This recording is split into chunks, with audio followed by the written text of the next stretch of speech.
creo que continúo yo, ¿no? Sí. Voy a continuar hablando de ablación de fibrilación auricular e insuficiencia cardíaca para darle continuidad a la presentación. Creo que ya la doctora González nos ha dado algunos datos importantes de cómo impacta pues, la ablación de fibrilación auricular en pacientes que tienen pues, insuficiencia cardíaca. Yo voy un poquito a hacer una exploración de cómo la fibrilación auricular está asociada a insuficiencia cardíaca y cómo las estrategias, como el caso de la ablación, impacta pues, en este grupo de pacientes.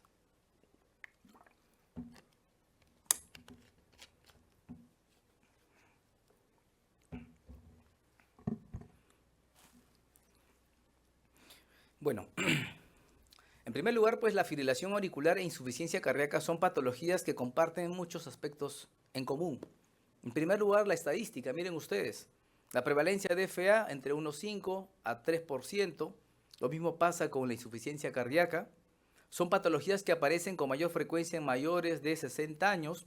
Cuando tienen 70 años, la prevalencia incluso llega hasta un 9-10%, tanto en FA como en insuficiencia cardíaca. Y la asociación de fibrilación auricular e insuficiencia cardíaca, por supuesto que es mala, ¿no? Y lo podemos encontrar pues, en un porcentaje que a continuación les voy a mostrar, ¿no? Y esto va a depender mucho de cuál es la secuencia de la historia natural del paciente.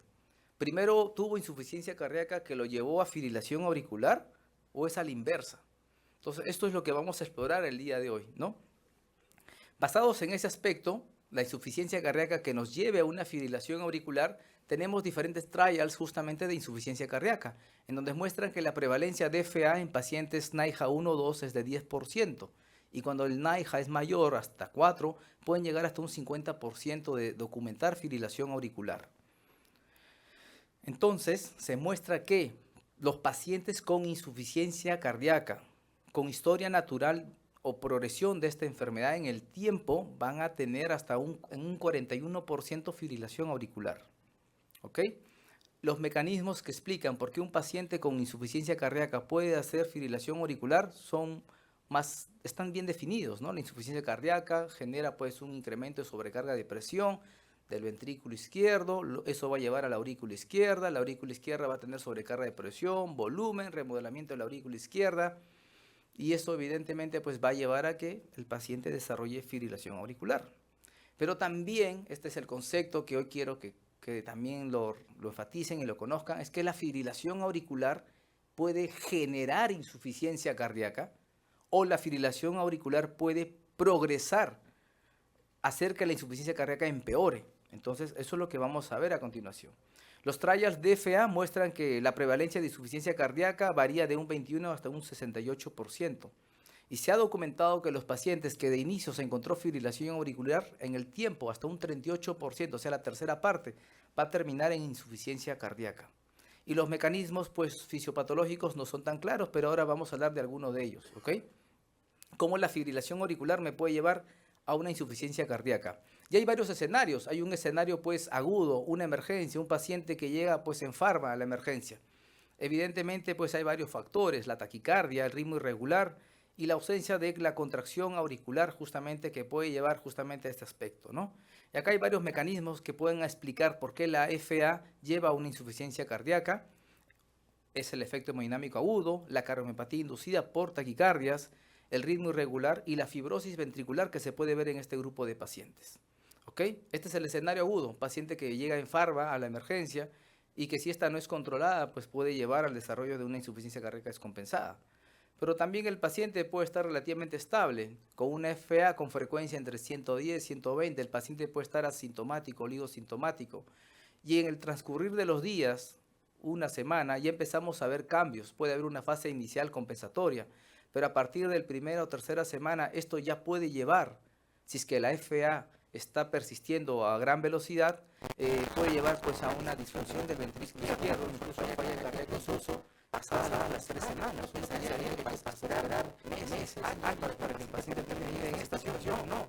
Puede pasar solo con FA, con respuesta rápida, y puede estar en esta situación de una insuficiencia cardíaca o una cardiopatía asociada o inducida por esta taquicardia. Pero también se ha visto que en pacientes que no tienen frecuencia cardíaca elevada, están solo con la FA, y la FA implica tener un ritmo irregular, ¿correcto? Y este generar una alteración justamente a nivel celular, en la acoplación, excitación, contracción de los cardiocitos, desarrollo de insuficiencia cardíaca. Acá hay alteraciones en proteínas moduladoras del calcio, algunos tipos específicos de fosfolambán, que se ve pues alterado en pacientes con ritmo irregular o fibrilación auricular. Pero también se ve una alteración celular cuando tenemos muestras o estudios experimentales ¿no? En donde se con ritmo irregular, ejemplo FA. Entonces, los resultados clínicos, esta mezcla de FA e insuficiencia cardíaca, que en promedio es un 38%, pues es una combinación no deseada, porque tiene resultados clínicos bastante malos, pues, ¿no? Obviamente, en primer lugar, esta combinación aumenta la mortalidad de lo que ya tienen incrementado de base estos pacientes, ¿correcto? Y a su vez, en pacientes que tienen algún tipo de dispositivo y falla cardíaca y encima hacen fibrilación auricular, pues la mortalidad por todas las causas es mayor en pacientes con insuficiencia cardíaca, las descargas apropiadas es mayor en pacientes con fibrilación auricular y las descargas inapropiadas también es mayor en pacientes con fibrilación auricular. Por lo tanto, ¿no? Debemos buscar estrategias para poder mantener y controlar la fibrilación auricular, ¿no? Mantener al paciente en ritmo sinusal, y en este caso pues hay estrategias, ¿no? Como por ejemplo la estrategia de control de frecuencia solo con fármacos. Y creo que ya inicialmente hemos comentado que esta estrategia realmente no ha mostrado los resultados en la población general con fibrilación auricular que esperamos. Y esto también no fue una excepción en pacientes con insuficiencia cardíaca. Miren ustedes, acá les muestro un estudio del año 2008, en el cual pues incluye pacientes con falla cardíaca y comparan una estrategia de control del ritmo versus frecuencia. En este estudio se incluyeron a pacientes con fracción de eyección menor del 35%, sintomáticos, ¿correcto? Y pues se planteó una estrategia de control del ritmo versus una estrategia de control de frecuencia. La estrategia de control del ritmo implicaba cardiovertir eléctricamente al paciente y mantenerlo con amiodarona. Y la estrategia de control de frecuencia, pues frenadores del nodo AB. ¿Qué nos mostró este estudio? Que la mortalidad de causa cardiovascular, pues no fue la esperada, ¿no? O sea, no hubo diferencias significativas. Cuando comparamos terapia farmacológica para ritmo y frecuencia, las diferencias no existen, es similar. No hay reducción en la mortalidad, no hay reducción en mortalidad por todas las causas o cardiovasculares, no hay reducción de stroke, no hay impacto en nada, ¿no? Aparentemente, la estrategia del ritmo con fármacos no cambia la evolución de pacientes con FA e insuficiencia cardíaca.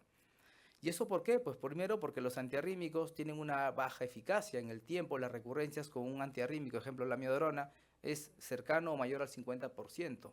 Y agregado a ello los efectos adversos que ya comentamos en el estudio AFIR. Entonces, dada esta situación, incluso la cardioversión eléctrica también, su eficacia en el tiempo, al año o a los 2 años, no es la deseada, no es la que queremos tener, ¿no? Dada esta situación de que estrategias de control del ritmo a través de fármacos o cardioversión y luego antiarrítmicos en pacientes con insuficiencia cardíaca y FA no muestra los resultados de mejoría clínica en puntos duros, ¿qué otra estrategia eficaz y sin los efectos adversos de las drogas antiarrítmicas podemos plantear? Y es obviamente una nueva estrategia, bueno, no es una nueva, es una estrategia que es la ablación de FA como una alternativa para ver cómo puede impactar en este grupo de pacientes. Tradicionalmente, ¿qué se decía? Pues un paciente con insuficiencia cardíaca ya es un paciente con mucha comorbilidad, la aurícula izquierda está dilatada, la FEBI está reducida. Entonces estos pacientes aparentemente no eran los que se beneficiarían de esta intervención. Sin embargo, pues acá tenemos nuevas evidencias que nos van a plantear cambios en este paradigma. Y es justamente el estudio ATTACK Trial, el primero que se publica y nos muestra pues algunos datos interesantes. El doctor Dibéis hace esta publicación y nos muestra pues lo siguiente, ¿no? Compara la terapia de estrategia de control del ritmo en pacientes con falla cardíaca y aquí compara ablación versus amiodarona en pacientes con falla cardíaca.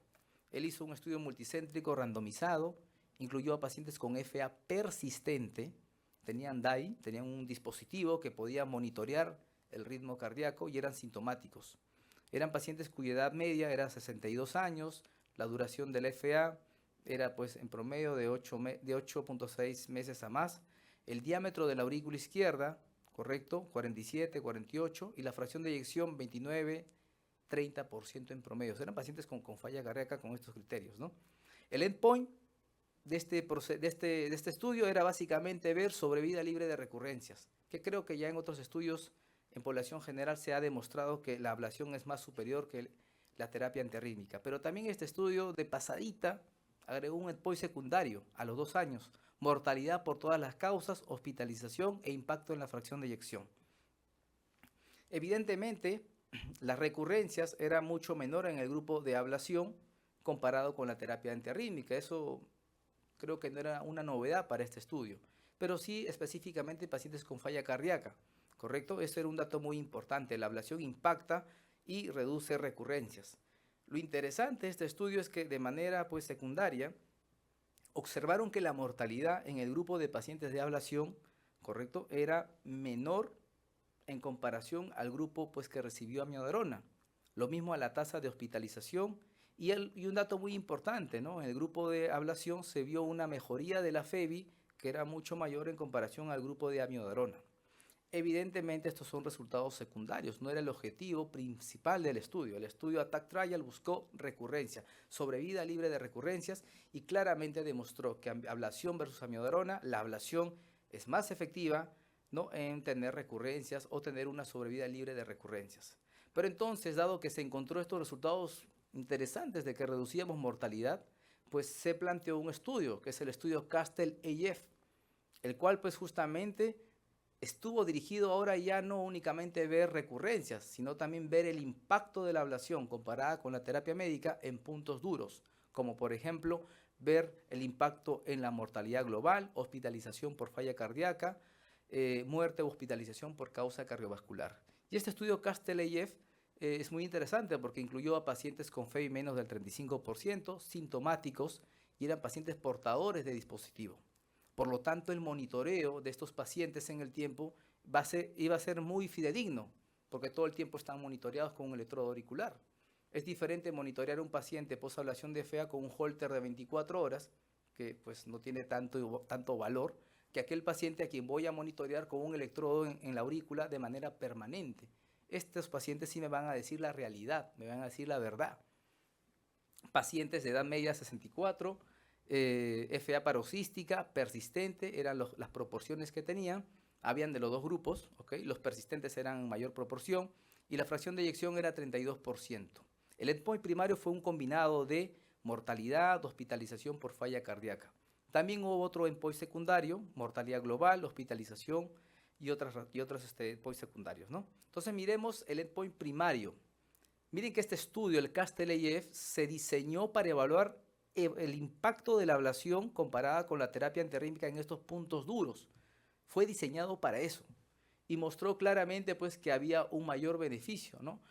Entonces había una sobrevida libre de estos puntos, de este endpoint combinado en pacientes que fueron a ablación comparado con los que recibieron terapia médica. Esto pues no fue de 0.6 el hazard ratio y no incluyó a la unidad. Por lo tanto, el impacto en el endpoint primario de la ablación fue mucho mejor en este grupo comparado con los antiarrítmicos. Lo mismo en mortalidad por todas las causas. Lo mismo en hospitalización por empeoramiento de la falla cardíaca. ¿Correcto? Entonces, esto es un dato muy interesante. ¿Por qué? Porque pues, nos muestra que una estrategia como la ablación de la FA, agregado a la terapia obviamente propia de la falla cardíaca, que ya está claramente definida, esta estrategia de hacer una ablación en este grupo de pacientes impacta en esos puntos duros que buscamos justamente reducir en pacientes con fibrilación auricular. El subanálisis mostró un dato importante, que el impacto favorable era si es que la FEBI era mayor de 25%. Si era menos del 25%, hablaría pues de una enfermedad ya muy avanzada, por lo que en ese grupo de pacientes, según el CASTLE-AF, no hay impacto. Por lo tanto, el mensaje, según CASTLE-AF, es de que si su paciente tiene falla cardíaca, pues no espere tanto que la enfermedad avance y que sea menos del 25% para considerar la ablación, porque en esos porcentajes de fracción de eyección el impacto pues en este estudio no ha sido favorable. Pero bueno, aparece este otro estudio, el CASTLE-HTX, que se ha publicado el año pasado justamente. Bueno, resalto que es un estudio unicéntrico, ¿ok? pero que evalúa ahora el impacto de la ablación versus terapia médica en puntos duros en pacientes con falla cardíaca avanzada. Y esto es interesante, fueron pacientes que fueron referidos a centros de alta complejidad para trasplante o implante de dispositivos de asistencia ventricular y asociaban FA sintomática. Son pacientes que según Kasteleyev casi lo tenemos que excluir, no los debemos de considerar. Sin embargo, este estudio unicéntrico, que obviamente eran pacientes en un número menor, 97, para cada grupo mostró pues algunos resultados muy interesantes. El endpoint primario fue también un combinado de muerte global, implante de dispositivos de asistencia ventricular o un trasplante cardíaco de emergencia. Entonces se vio cómo fue la respuesta en ambos grupos. Y claramente se vio pues que el endpoint combinado, correcto, de mortalidad, de implante de un dispositivo de asistencia ventricular o un trasplante de emergencia fue mayor en el grupo de terapia médica comparado con el grupo de ablación. Miren ustedes qué interesante. Y pues el impacto no solamente se ve en este endpoint combinado, sino también en mortalidad por todas las causas, ¿no? O el implante pues de un dispositivo de asistencia ventricular, ¿no? Entonces, hay un impacto favorable entonces de la ablación en este grupo de pacientes con falla cardíaca avanzada. Evidentemente es un estudio unicéntrico, esto hay que esperar más evidencia para poder considerarlo como una estrategia, ¿no? Finalmente, los metaanálisis tienen ya claro este consenso de que la ablación de la fibrilación auricular, más allá de impactar en las recurrencias, en la sintomatología, en pacientes con falla cardíaca impacta en reducir mortalidad y hospitalización por causa cardiovascular. Entonces es un grupo muy interesante a considerar, donde esta estrategia invasiva impacta en puntos duros que tenemos que tenerlo siempre presente, ¿no? Bueno, eso es en pacientes que tengan FA sintomática y tengan insuficiencia cardíaca y cumplan todos los criterios de los estudios comentados previamente. Pero también hay algo interesante, miren ustedes, que la FA, independientemente de la sintomatología, ¿correcto? Podemos ver pues que puede impactar también en algunos pacientes que tienen pues insuficiencia cardíaca con FEBI reducida. Y acá hay un estudio que es el estudio cámara MRI, en donde este estudio quiso determinar si la ablación del FA puede mejorar la caída de la FEBI en este grupo de pacientes, comparando pues ablación con terapia farmacológica. Este estudio es muy interesante, ¿por qué? Porque en este estudio pues evaluó la fracción de eyección y básicamente tuvo dos estrategias, ablación de FA y control de frecuencia farmacológica. En este estudio hicieron pues resonancia magnética a todos los pacientes. En un 36% encontraron que tenían realce tardío y en un 64% no había realce tardío. Probablemente los que estaban en ese 64% de ausencia de realce tardío, la caída de la FEBI podría estar relacionada únicamente al FA, ¿correcto? Sin embargo, el de 36% no, debe haber una cardiopatía que está empezando a progresar. Y bueno, pues el impacto justamente de la ablación en líneas generales fue muy interesante. El grupo que fue a ablación con catéter tuvo un incremento de la fracción de eyección mucho mayor al grupo que estaba únicamente con terapia médica. Y de manera específica, este impacto se vio en aquellos que tenían resonancia magnética sin realce tardío. Bueno, este es un estudio muy interesante que nos da algunas ideas de que en pacientes con cardiopatía dilatada, sin cicatriz y fibrilación auricular, la ablación podría ayudar a mejorar la fracción de eyección. Y este impacto se ve no solamente pues, en mejorar la FEBI, sino también en la regresión de la fibrosis ventricular difusa y también pues, en revertir, ¿no? La progresión de la fibrosis o la actividad eléctrica alterada y estructural en las aurículas post-ablación de FA. Muy bien. Con todo esto, pues, las guías que nos recomiendan, que debemos recomendar, ¿no? En pacientes, ablación de FA, en pacientes con insuficiencia cardíaca, para revertir la disfunción sistólica en aquellos pacientes que tengan FA y una alta sospecha de taquicardiomipatía, independientemente de tener o no síntomas, ¿correcto? Y en pacientes con falla cardíaca, ¿correcto? Y FEBI reducida, agregada, pues la ablación debe considerarse en ciertos grupos de pacientes para mejorar la sobrevida y tasa de hospitalización. Bueno, concluimos indicando de que la FA, insuficiencia cardíaca, son muy prevalentes en la población general. Existen diferentes mecanismos fisiopatológicos que definen cómo la FA puede generar progresión e insuficiencia cardíaca. Y la FA en pacientes con insuficiencia cardíaca se asocia a peor pronóstico. Y en pacientes con esta combinación de FA e insuficiencia cardíaca no genera impacto si es que consideramos los fármacos como una estrategia de control del ritmo. es la ablación con radiofrecuencia, la herramienta empleada para control del ritmo, el método que impacta positivamente en este grupo de pacientes, mejorando puntos duros como mortalidad y rehospitalización. ¿Ok? Y siempre mantener el ritmo sinusal en insuficiencia cardíaca mediante ablación con radiofrecuencia va a generar no solamente impacto en esos puntos duros, sino también regresión del remodelamiento auricular y ventricular con mejoría de la fracción de eyección y la sintomatología. Muy bien, muchas gracias.